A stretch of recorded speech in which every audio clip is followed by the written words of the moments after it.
السلام عليكم ورحمة الله وبركاته. وأنا جو هند حسن علي وكما عدر هند دقي جنال كذا وريسين وهند دقي هدي أديكو عصبتهاي سودو هدي أنكو عصبهاي سودو وي ومركلي ولا الكينو يدين وذا برنامج حساسية وح برنامج كنا مانتو كوسا بسنية هاي جودح برة إيو شرم بوي تيك تاج إيو أرضيدا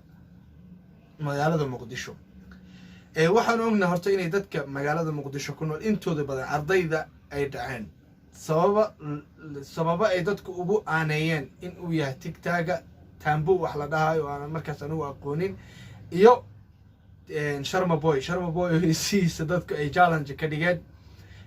horta marka koobaad sida qaaska ah isku kala taagno Sharma Boy waa fanaan waa nin maaragtay caana magaalada Muqdisho soo baxay waxaana dhihi karnaa waa raabiska ninka ugu raabka fiican leh ninkaas waxa u maleynayaa adoo taagan xitaa inuu laxan inta ku saaro isla markiina maaragtay wax kasta oo ka sameeyo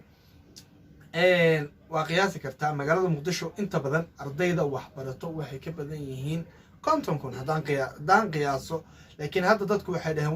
waxay noqdeen dadkii ardayda markii la isku wada keenay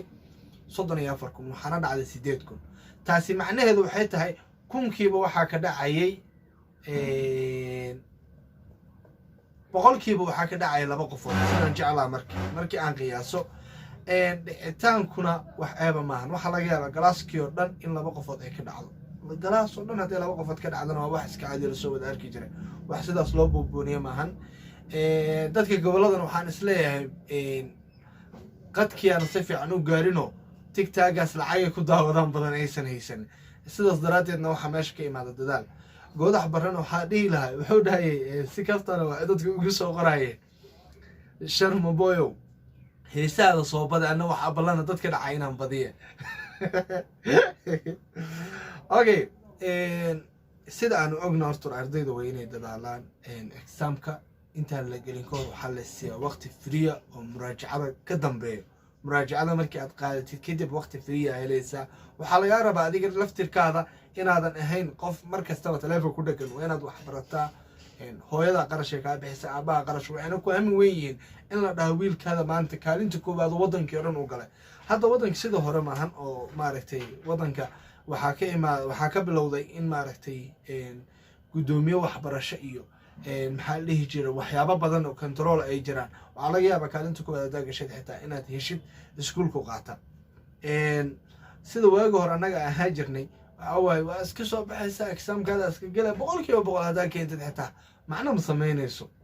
inta badan dhalinyarada magaalada Muqdisho markay inay dhacaan intaas la eego 8,000 waxa isleeyahay dadku waxay isleeyahay hadaad wax baratay xitaa barnaamijka waxa lagu kala qaybin doonaa 1.5 4.5 aan dhahay 4.5 maadaama lagu kala qaybinayo waxa laga yaabaa adoo boqolkiiba boqol keenay nin boqolkiiba 20 keenay in maaragto uu galo meesha adiga aad u baahnayd asoona loo qaadanaynin inuu wax soo barto aqoon yahay oo loo qaadan doono qabiil waxaa jirtay hees in yar aan ka daari doono sidaan jecelahay oo Sharma Boy iyo Salim Kaskay ay soo qaadeen marka waatan heesta bal ila dhageyst inta yar halo yeelo intu shiide maana la shufo ku shili male halo buusha shahadadu macna male ashaqayso 2,005 astaghfirullah wuxuu leeyahay shahaadadu sharaf male hala shaqaysto war muhiimadu waxay tahay in qofku wax barto Sharma Boy heesta waxa maleena markii lagu soo qaatay Facebook oo ka joogi waay dadka iskaga fajina bal wax yariisa ku sii darsano midkii loo shiday kiisha la galab gooy ugu shube been sheeg sana oo laqa Allah shacabka shaqina gumatalaan codka bulshada kuwa shabaqa u dhigay mooshin isu imaada shir oo yashilimaad hadana waa bashir